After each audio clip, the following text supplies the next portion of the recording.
Bonjour Isabelle, Isabelle de Almeida. Je te rencontre aujourd'hui au local du PCF 21, Oui. place de l'abbé Chanlon, à l'occasion de l'assemblée de rentrée. Est-ce que tu veux nous dire quelques mots en Oui, préambule? nous faisons cette assemblée de rentrée entre guillemets des militants communistes aujourd'hui pour refaire le point sur la situation politique, l'actualité politique, et puis fixer nos priorités d'activité militante pour le mois à venir, où je pense que la mobilisation des communistes sera importante, parce qu'il y a des enjeux très importants dans ce mois de septembre. Très bien. Dans le courant de l'été, il y a quelque chose qui t'a marqué particulièrement avant qu'on en passe à l'actualité?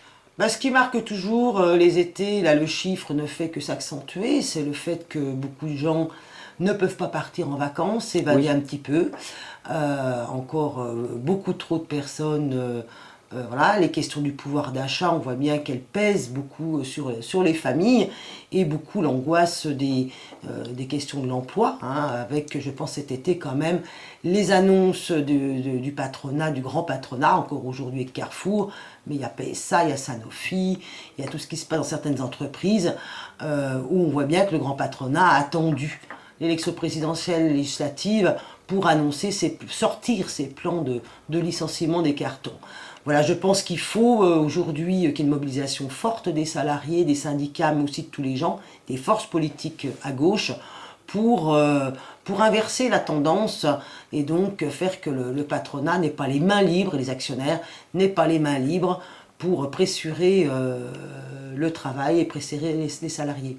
Est-ce que tu notes toujours une mobilisation à gauche au lendemain des élections, une fois passée la trêve estivale? Oui, pour preuve, j'étais là le week-end dernier aux Estivales du Front de Ah ben Gauche à voilà. Grenoble, avec plus de 1200 participants, et on sent une envie de pas balayer tout ce qui était fait dans la période précédente, dans la mobilisation, la dynamique que le Front de Voilà. Gauche a pu créer. Donc c'est essentiel ces estivales ont permis justement de fixer des batailles à venir, et notamment la question de lutter contre l'austérité et de dénoncer ce qu'il y a dans le traité européen, le pacte budgétaire, pour qu'il ne soit pas ratifié d'ici quelques semaines au Parlement français. Très bien. Nous approchons de la fête de l'UMA. Oui, Là-dessus, bon, j'ai vu dans la presse ou dans les informations que je pouvais avoir que vous y alliez, comme chaque année. bien sûr. Comme chaque année, la Fédération du Parti communiste de Côte d'Or sera présente sur la fête de l'humanité avec un stand de gastronomie côte-d'orienne, bourguignonne, et puis nous proposons donc un déplacement collectif en bus à partir du vendredi qui démarre à midi et qui reviendra donc le dimanche soir. Et je pense que cette fête de l'humanité, en tout cas je l'espère fortement, sera aussi une fête pour réussir le changement, créer les conditions de réussir le changement qui est tant attendu par les Français, et notamment une fête aussi où nous allons traiter des enjeux européens pour rassembler tous ceux qui pensent que le traité européen, le TSCG comme on dit, ne soit pas ratifié.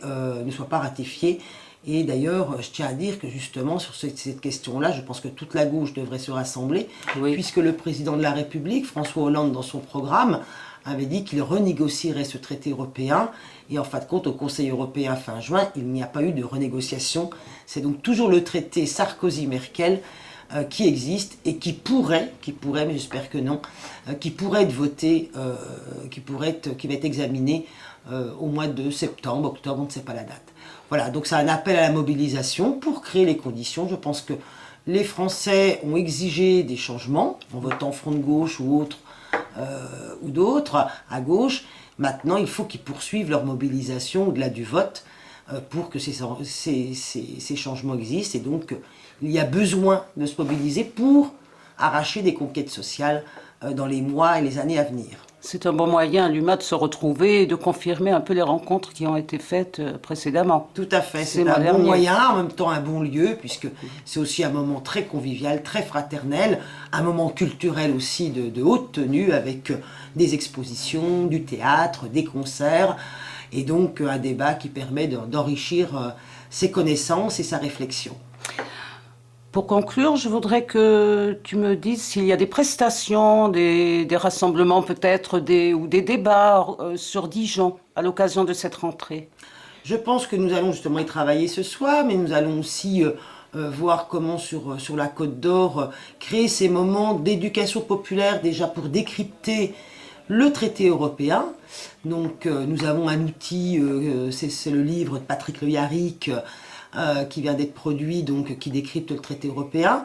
Donc nous allons faire ce travail d'explication, un travail d'interpellation et de mobilisation, puisqu'il est prévu, le Front de gauche met en débat la proposition à toutes les forces, mais toutes les personnes qui veulent y participer, l'idée de se rassembler dans une manifestation nationale pour justement dire notre opposition à ce traité européen et engager l'Europe sur la voie plutôt de progrès social, économique et démocratique.